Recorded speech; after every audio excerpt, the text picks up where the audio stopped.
There's not going to be a question this week because none of you cabrones uploaded one. It's fine and all to put them in the comment section, but I'm not going to answer them. The reason I do this YouTube columna, the YouTube version of this column, is because I want you folks to actually ask them to wear the stupid hats and all that jazz. But if I wanted to just answer them on text version, well, that's why I have the column. But not even if one of you guys or women, yeah, right, women actually have lives. Men are a bunch of nerds like myself. Even if one of you folks sent in a question, I probably would have held it because we have to mark the passing of Glenn Bell. He died earlier this week, age 86, the founder of Taco Bell, and it's really easy to dismiss the chain and everything that he's brought upon the intestines of Americans and more than a few Mexicans actually. But I wanted to do a test because I actually haven't eaten in Taco Bell until last night. I hadn't eaten it for, I want to say 15 years or so, a really, really long time. I had a bean and cheese burrito a couple of nights ago in honor of Glenn Bell.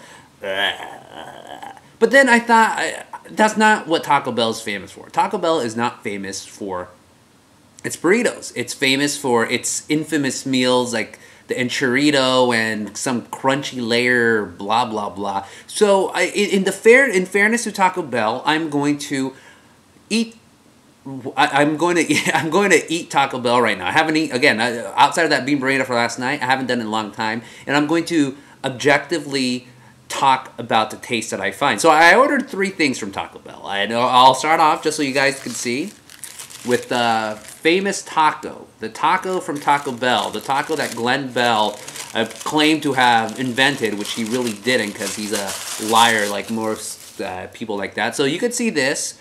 You have some, I don't know what it is. It's like beef or something.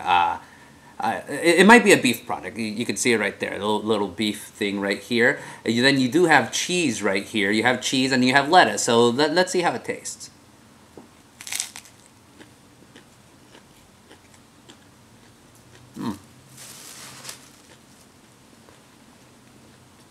The shell is not crunchy that much. You might hear the crunch, but that's more the cabbage, the repollo. The repollo is fine. The beef has no taste, little to no taste. It's this, it's the kind of taste that you have when you've eaten 15 pounds of steak, like some people do, and it just becomes that bloody, disgusting flavor to it.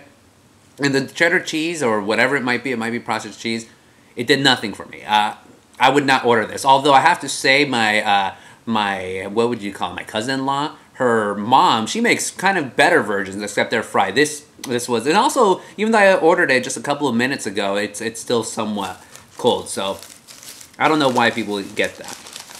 Now we'll go to something called the Crunchwrap Supreme. You see this right there? Crunchwrap Supreme. It says think outside the bun, think outside the bun. Okay, that's nothing. I don't know what this is, honestly.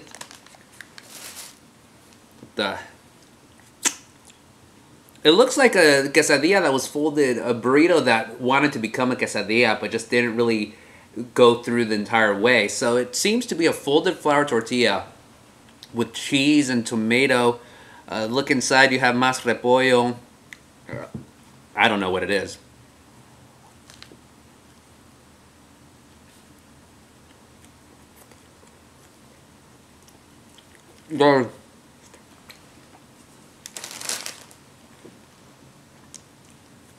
Excuse me.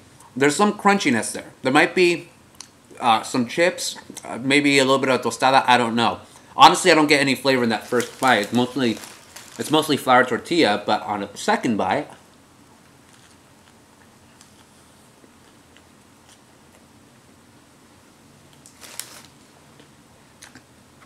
I can see this working.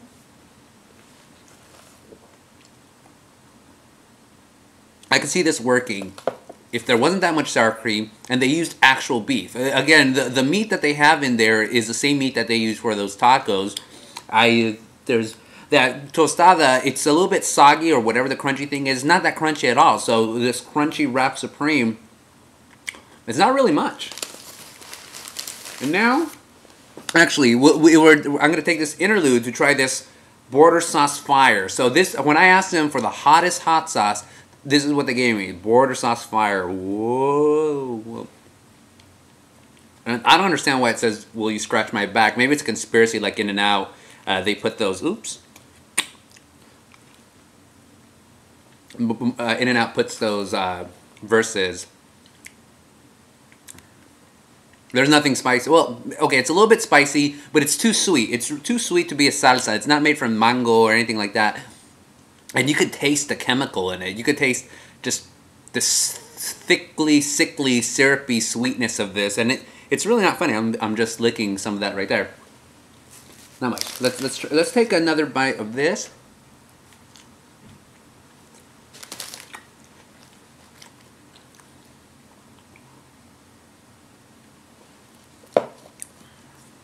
Sorry. That, of course, was grade A, 180 proof tequila. And so finally, we end with dessert. I'm not going to subject you folks to my gross eating. I do that enough with my family. This is an apple caramel empanada. There are empanadas de manzana, but let's see this. This actually reminds me more of the pies that McDonald's uses, which I love so much. So I forgot to do this. Grilled taquitos. Obviously not grilled taquitos. Mmm.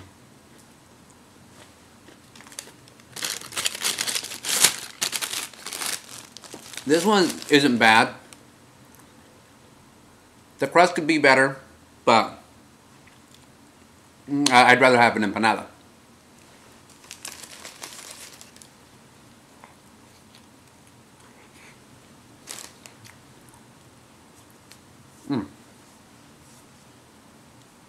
I know I'm a messy eater, but I forgot the napkins.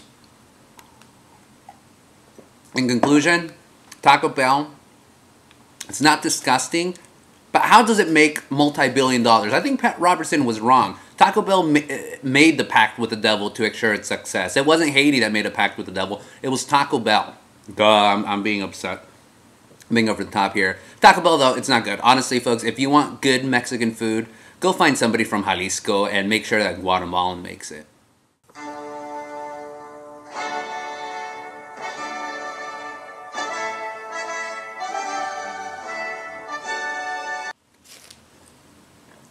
Damn, that's some good shit.